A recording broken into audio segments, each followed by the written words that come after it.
Shalom and welcome to YPS and Noahide courses dealing with Messianic prophecies. I am Dayvaughn Mays. Thanks to everybody who has joined us today. Shout out to Diana, Tanisha, and Lewis, Mr. Ross, and Mr. Dave. We will be dealing with Psalm 22 today concerning Messianic prophecies that are, I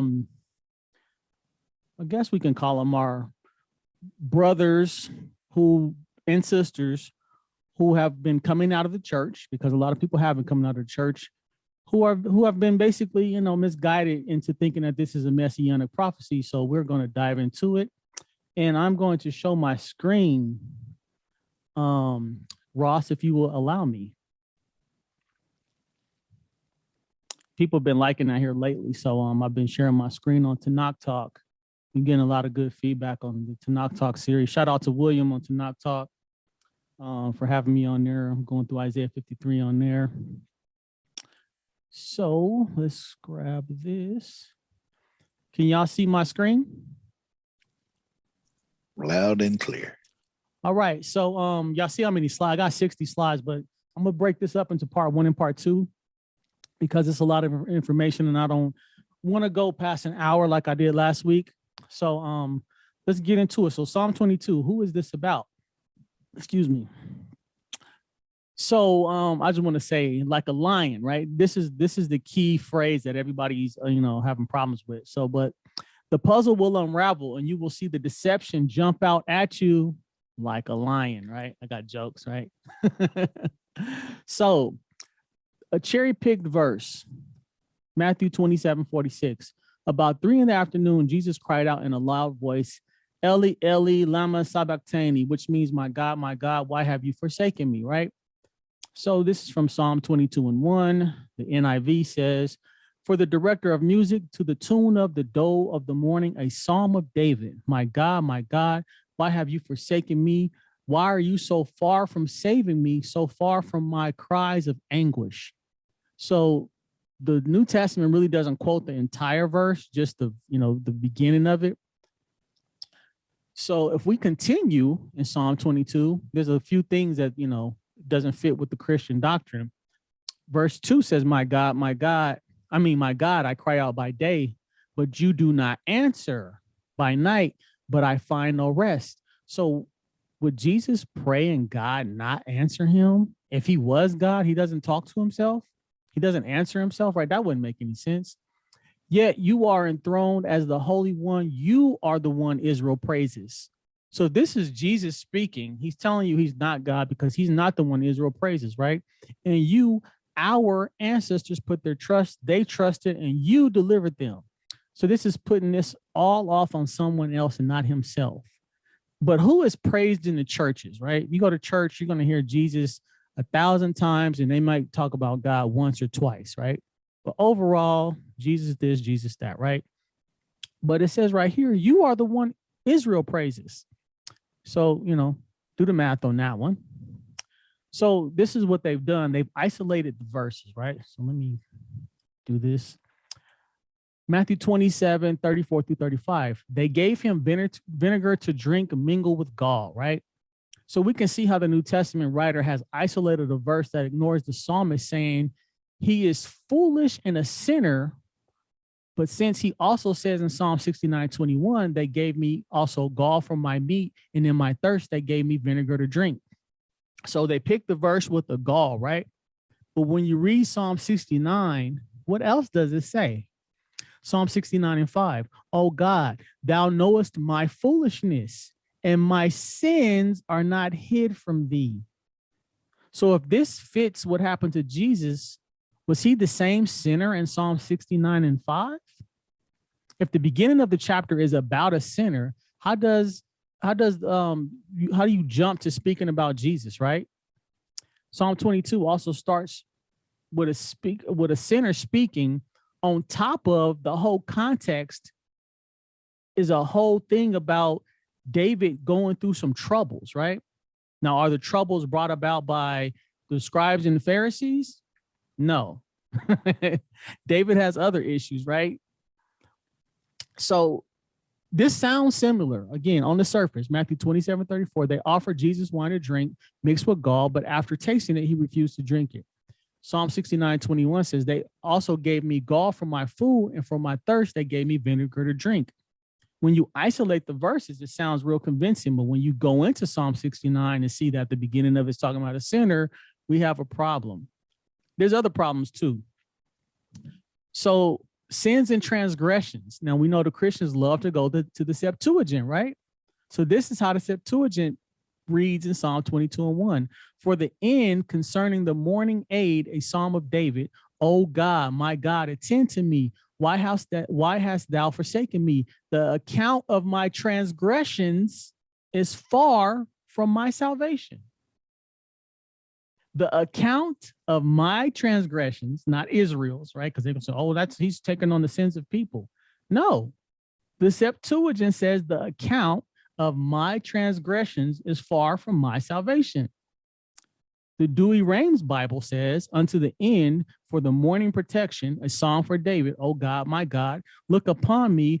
Why hast thou forsaken me? Far from my salvation are the words of my sins. Do we even need to continue? We don't even need to continue at this point, but how do Christians ignore this when they love the Septuagint so much? The account of my transgressions is far from my salvation. Far from my salvation are the words of my sins, not nobody else's. The Catholic Public Domain version. Unto the end for the task of the early morning, a psalm of David, O God, my God, look upon me.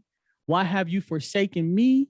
Far from my salvation are the words of my offenses. So we got three translations saying this person in Psalm 22:1 is a transgressor, a sinner, or somebody who has offenses. And it says my offenses, my sins, my transgressions.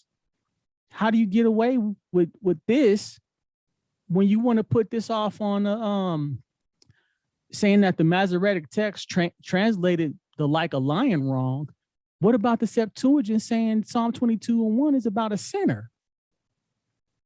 How does that get ignored? Like a lion instead of they pierce, right? This is the one of the problems of Psalm 22. Verse 16, for dogs have surrounded me, the congregation of the wicked has enclosed me, they pierced my hands and my feet. So the footnote for the New King James Version says, with some Hebrew Masoretic text, the LXX and Syriac, the Vulgate, like a lion instead of they pierced. Like a lion instead of they pierced. Why would it say like a lion? What's the significance of that? Why would they change that, right? Excuse me. So we got a decision to make. The argument here is the Masoretic text says like a lion, but the Septuagint says pierce hands and feet. That's what the Christians want, right? This was what the Septuagint says. For many dogs have compassed me. The assembly of the wicked doers have beset me round. They pierced my hands and my feet. But if you're going to go with the Septuagint version, then you got to accept verse 1. For the end concerning the morning aid is Psalm of David, O God, my God, attend to me. Why hast thou forsaken me? The account of my transgressions is far from my salvation. So do you want pierced hands and feet or my transgressions? If you're going to go with the Septuagint, you got a problem. You got to pick one. Doesn't work, right? Translations from Aramaic. My God, why have you left me and have removed from me my salvation in the words of my folly? My folly. Lamsa Bible, my God, why hast thou let me to live? And yet thou hast delayed my salvation from me because of the words of my folly. Why are they translating it like that? Why are they telling you that this person has problems that are his problems, not nobody else's problems? So that's one of the, conclusions we can already come to, that if you're going to go to the Septuagint or these other translations, in those other translations will say pierced, but the beginning of the psalm discredits the whole argument, right? So what is this? What's up with these bulls, lions, and dogs, right? Psalm 22:12. Many bulls surround me, and strong bulls of Bashan encircle me. Psalm 22:13. They gaped upon me with their mouths as a ravening and a roaring lion. Well, if we already talking about a lion before we get to Psalm 22:16, wouldn't it make sense that a lion would come up later, or just simply piercing hands and feet? So what's going on? The contemporary English version says, brutal enemies attack me like a pack of dogs, tearing at my hands and feet. So we got dogs, bulls, and lions tearing at somebody's hands and feet. These are all figures of speech. These are people. David was a warrior, and he's basically comparing people to animals, right? Now, where in the New Testament does anybody deal with anybody from Bashan? Because it says, many bulls surrounded me, strong bulls of Bashan encircle me. Was the Romans from Bashan? Was the scribes and Pharisees from Bashan? Because this person says in Psalm 22, which is David, strong bulls of Bashan encircle me. So who dealt with Bashan, right? Dogs and lions, they do what? They hunt, right? If you ever watch lions and dogs hunt as a pack, they work together. So the Good News Translation says, an evil gang is around me. Like a pack of dogs, they close in on me. They tear at my hands and feet. So this is not somebody being pinned up to a stake. This is somebody who's, they're trying to trap him, right? If you ever see a pack animals, they grab from all angles. And if you take somebody's arms away, they can't run, right? That's why they're tearing at his hands and his feet. The JPS Tanakh says, for dogs have encompassed me, a company of evildoers have enclosed me. Like a lion, they are at my hands and my feet. They're pinning them down so he can't run away, right? This is war. David was a warrior. Jesus was already confined, right? He was already, bound, or he'd been crucified and beat up. He's not going to run away anyway. So it's not like they need to gather around and make sure he doesn't run, right? The NET Bible says, yes, wild dogs surround me. A gang of evil men crowd around me like a lion. They pin my hands and feet. So this person is being pinned in like a fight, not because they're about to crucify him, right? So he trapped and closed in. This sounds more like a battle than a crucifixion. So in the Good News Translation, it says, an evil gang is around me like a pack of dogs. They close in on me. They tear at my hands and feet. The International Children's Bible says, my strength has dried up like a piece of, I have a typo there. My strength has dried up like a piece of something. I can find out what that says. Evil men have surrounded me like dogs. They have trapped me. They have bitten my arms and legs. So this is telling you that they're actually biting at him in the International Children's Bible. So let me actually see what this really says. One second here.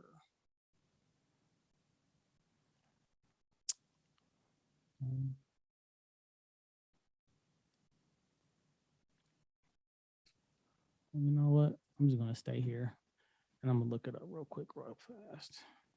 Because if the NIV, the International Children's Bible is telling you that somebody's biting at his arms and his legs, right? That's completely not the same as my hands and my feet or that being pierced, right? So let me see. In the International Children's Bible, what is this verse? Psalm 22.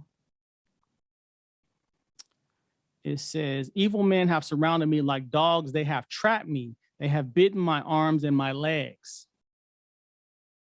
Verse 15 says, my strength has dried up like a piece of a broken pot. My tongue sticks to the top of my mouth. You lay me in the dust of death. Evil men have surrounded me like dogs. They have trapped me and they have bitten my arms and legs. So this doesn't sound anything like a crucifixion according to the International Children's Bible. They have bitten my arms and legs. That's not a crucifixion. My hands and feet have shriveled. The New Revised Standard Version Catholic Edition. For dogs are all around me. A company of evildoers encircles me. My hands and my feet have shriveled. Now it's telling you in Psalm 22:16 in their footnote, meaning of the Hebrew is uncertain. How is it uncertain when all these other people got translations of it, right? And what does it mean? My hands and feet have shriveled. If they hung them up, would that shrivel? Like, that's not like it's, I don't even know where they got that from. So it sounds like somebody's being hunted and pinned down. New English translation, Psalm 22:13-16. They open up their mouths to devour me like a roaring lion that rips its prey. My strength drains away like water. All my bones are dislocated. My heart is like wax. It melts away inside me. The roof of my mouth is as dry as a piece of pottery. My tongue sticks to my gums. Yet set me in the dust of death. Yes, wild dogs surround me. A gang of evil men crowd around me. Like a lion, they pin my hands and feet. So we got other translations that tell you, like a lion, they pin my hands and feet. So verse 6, a reproach of men and despised of the people. So if we're going to go with Psalm 22 being about Jesus, the Christians will say, well, see, it says he's a reproach of men and he's despised of the people. Well, that sounds like Isaiah 53. But what about Psalm 31:11? I was a reproach among all my enemies, but especially among my neighbors, and a fear to mine acquaintance. They did see me without fled from me. So I don't know why that's translated like that, but that's what it says. Psalm 42:10, as with a sword in my bones, my enemies reproach me while they say daily, where is thy God? So we see in other verses, the psalmist is talking about, most of these psalms are written by David. He's a reproach and he's got enemies all through the Psalms. So trying to isolate Psalm 22:6 and say, well, it sounds like Isaiah 53, then you're going to have to go through all the Psalms and say they're about Jesus, because there's a lot of reproach of men and a lot of people being despised in the Psalms. And most of the time, just talking about David. So Matthew 27:34, and we went over this earlier, but I just want to reiterate. They gave him sour wine mingled with gall to drink, but when he had tasted it, he would not drink it. Psalm 69:19, thou hast known my reproach. Here we go again. And my shame and my dishonor. My adversaries are all before me, or all before thee, right? Psalm 69:21, they also gave me gall for my food, and my thirst, they gave me vinegar to drink. So this is where the Christians say, see, that's exactly what the Matthew says, right? But again, which translation are you going to go with? Are you going to go with the Septuagint that calls him a sinner in Psalm 22:1? Or are you going to go with the Septuagint because it says pin hands and feet? Like a lion. So let's get back into this like a lion thing. Because dogs, Lexham English Bible, because dogs have surrounded me, a gang of evildoers has encircled me like a lion. They are at my hands and my feet. Modern English Version. For dogs have encompassed me. The assembly of the wicked has enclosed me like a lion. They pin my hands and my feet. How are all these other translations getting it right? But the King James Version uses pierce my hands and feet, and they remove the word like a lion. We got lions all over the Psalms with the same context. Psalm 22:21. So we see in Psalm 22:13 and 14, it talks about animals and lions, right? We got bulls of Bashan. So we got the whole context of animals being personified as people, right? Save me from the lion's mouth, for thou hast heard me from the horns of the unicorns. We even got unicorns, which most people will tell you that's just a rhinoceros, because the one horn rhinoceros, the uni, right? Horn, right? We see lions personified as enemies in many of the Psalms, as an enemy in many of the Psalms. The context of Psalm 22 is consistent with Psalm 22:16 to be speaking of lions, as the Masoretic text says. So in Psalm 7:2, lest he tear my soul like a lion. Psalm 10:9, he lieth in wait secretly as a lion. So if we got lions in Psalm 22 and 14, and then we got lions again in Psalm 22:16, it would make sense to have lines again in Psalm 22 and 21, like it says, save me from the lion's mouth. What's wrong with that? Why would the Masoretic text manipulate something that already has a theme to it? That right there is just being dishonest. Like a lion, Psalm 17 and 2. Like as a lion that is greedy of his prey, as it were a young lion lurking in secret. Psalm 35:17. Lord, how long wilt thou look on? Rescue my soul from their destructions, my darling from the lions. Psalm 57:4. My soul is among lions, and I lie even among them that are set on fire, even the sons of men, whose teeth are spears and arrows, and their tongue a sharp sword. Psalm 58:6. Break their teeth, O God, in their mouth. Break out the teeth of the young lions, O Lord. So to try to lie and say the Masoretic text is trying to cover up something by putting like a lion, when it's in context with the whole chapter, it's in context with the Psalms describing lions everywhere, who's really telling us the truth? Let him deliver him, seeing he delighted in him. Who was delighted in Psalm 22? He trusted on the Lord that he would deliver him. Let him deliver him, seeing he delighted in him. Now, what about David, who it's actually talking about? Psalm 18:19. He brought me forth also into a large place. He delivered me because he delighted in me. Psalm 22 and Psalm 2 Samuel 22 and 20.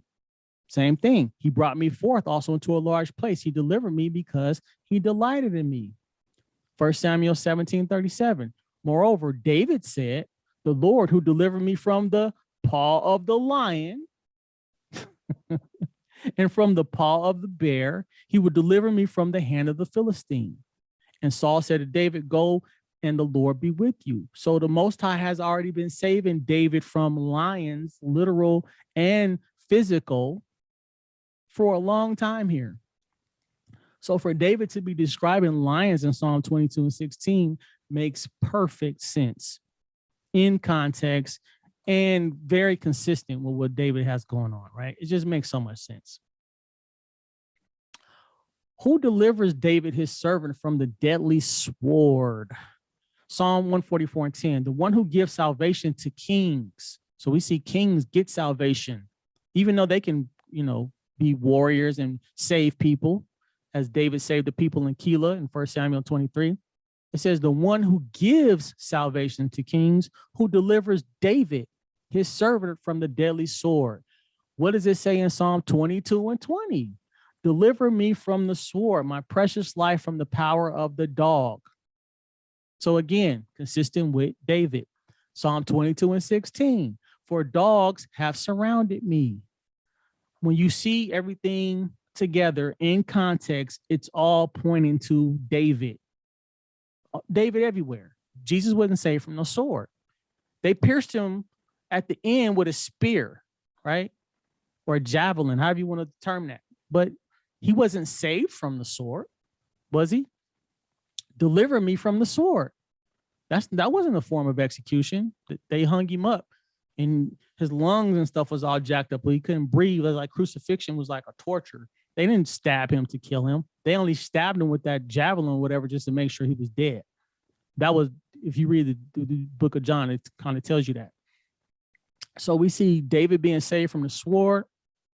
In context, his name is even used in Psalm 144 and 10, so you can't play no games.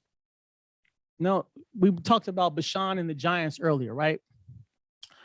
Psalm 22 and 12, many bulls have surrounded me. Strong bulls of Bashan have beset me around. Were any bulls in the New Testament messing with Jesus? No. Now, what is David talking about when he calls them bulls of Bashan? Excuse me.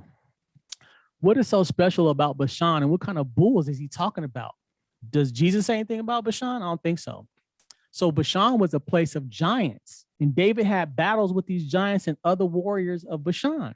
Psalm 135:11. Sihon, king of the Amorites, Og of Bashan, and all the kingdoms of Canaan. Well, we read in Israel's past in Deuteronomy 3 and 11, for only Og, king of Bashan, remained of the remnant of giants. Behold, his bedstead was a bedstead of iron. Is it not in Rabbah of the children of Ammon? 9 cubits was the length thereof, and 4 cubits the breadth of it, after the cubit of a man. So we see giants. This is David's reference to Bashan. That's why he's talking about strong bulls of Bashan have beset me around, right? 2 Samuel 21:16. Then Ishbi-Benob, who was one of the sons of the giant, that weight of whose bronze spear was 300 shekels, who was bearing a new sword, thought he could kill David. Didn't David say, you saved me from the sword? 2 Samuel 21:18. Now it happened after that there was again a battle with the Philistines of Gob. Then Sibbecai, the Hushathite, killed Saph, who was one of the sons of the giant. 2 Samuel 21:22. These 4 were born to the giant in Gath and fell by the hand of David and by the hand of his servants. So we see David battling with giants from Bashan, born of the giant, right? When did Jesus deal with anybody from Bashan who was a giant? Because that's what it says in Psalm, right? Strong bulls of Bashan having circled around me. What's the context of the strong bulls of Bashan? Bashan is known for their giants. This ain't talked about in the New Testament. So again, are we talking about animals or humans in Psalm 22:13? They gaped upon me with their mouths as a ravening and a roaring lion. So right before Psalm 22:16, David's talking about lions. We see the word lion used here in verse 13. So we see it used again in verse 16. Why is it so hard to understand the context? The argument is that the Masoretic text changed it, but the context is throughout the chapter. There are bulls of Bashan surrounding him, lions attacking.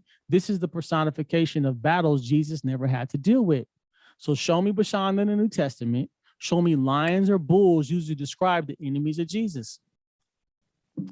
David had near-death encounters in battle. Psalm 22:15. My strength is dried up like a potsherd, and my tongue cleaveth to my jaws. Thou hast brought me into the dust of death. Right? Now, how do we know this is true? 2 Samuel 21:15-17. Moreover, the Philistines had yet war again with Israel, and David went down and his servants with him and fought against the Philistines, and David waxed faint. And Ishbi-Benob, which was of the sons of the giant, the weight of whose spear weighed 300 shekels of brass in weight, he being girded with the new sword, thought to have slain David. But Abishai, the son of Zeruiah, succored him,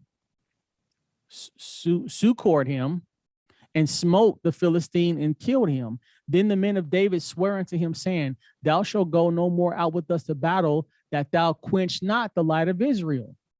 So when David's saying, my tongue cleaveth to my jaws, and that has brought me into the dust of death, he had a near-death experience because the giant almost killed him. They had to tell him here, Your Majesty, you done fighting. They trying to quench the light of Israel. Right? We had to come and save you. Your battle days is over. You're doing too much. Because we know David wasn't an armchair quarterback. This is a figure of speech, of course. Thou hast brought me into the dust of death. Psalm 44:25. For our soul is bowed down to the dust, our belly cleaveth unto the earth. Psalm 119:25. My soul cleaveth unto the dust. Quicken thou me according to thy word. Just a figure of speech to say I'm really going through it. It's a bad time, right? I'm really down right now. So is this a battle or a crucifixion in Psalm 22? We know David did not die in battle, but fought and beat his enemies. So what happened to Jesus? Acts 10:39. And we are witnesses of all things which he did both in the land of the Jews and in Jerusalem, whom they slew and hanged on a tree. That don't sound like you were saved from no sword, or any bulls of Bashan did that. No giants dealt with you. They hung you from a tree. And it says they got witnesses to it, right? Dogs is people. So again, dogs have compassed me. The assembly of the wicked have enclosed me. They pierced my hands and feet. We already know that's a bogus translation at the end. But first, I must point out again that animals are used to portray the enemies of David. 2 Samuel 16:9. Then said Abishai, the son of Zeruiah, unto the king, why should this dead dog curse my lord the king? Let me go over, I pray thee, and take off his head. Oops.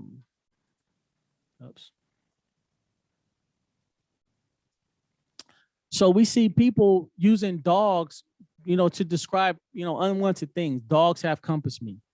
People say, am I a dead dog's head? We see this throughout the Tanakh. Dogs aren't looked so favorably in the Tanakh always. You know what I mean? We know the dogs shut their mouth in Egypt. Dogs, you can't use dogs for certain things in the Tanakh. Not to get into that, but long story short. So this is just a figure of speech when he says dogs have compassed me. It's not literal dogs surrounding David, but things that people don't like. Why should this dead dog curse my lord the king? So even today, people call people dogs. They call them female dogs. I mean, it's a word people use to describe something that they don't like, even to today, right? It's just the use of the language. So I'm going to stop there. This is halfway through. I got 30 more slides dealing with Psalm 22. And we see clearly this is talking about David's life. None of it would apply to Jesus. And unless you want to call him a sinner, and that just kills the whole New Testament doctrine. So, where do you want to go from there?